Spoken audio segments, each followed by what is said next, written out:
V digitalnem inovacijskem stičišču Slovenije skupaj z nacionalno mrežo ustvarjalnih laboratorijev med 5. in 20. oktobrom pripravljajo številne praktične delavnice, na katerih otroci spoznavajo osnove računalniškega programiranja.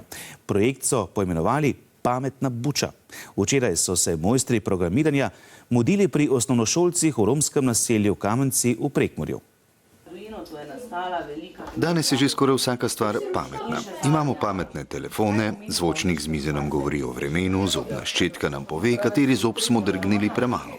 Na delavnicah imenovanih Pametna buča mlade glavce izvedo, odkot vse to.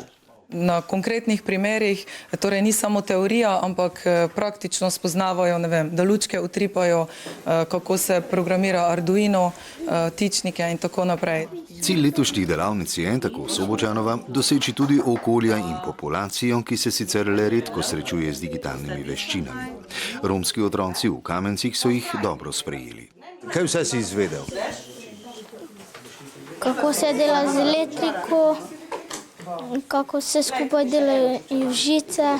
Projekt je sicer potekal v okviru šolskih dejavnosti tamkajšnje osnovne šole, ker tudi tako želijo mlade Rome vzpodbujati pri učenju. To so vse kompetence ali veščine, ki jim potem pomagajo tudi v tistem rednem pouku.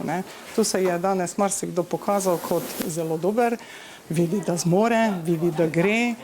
In bo tako gotovo šlo še kje. Za zdaj so se ob spoznavanju zakonitosti programiranja le veselili utripanja njihove pametne buče.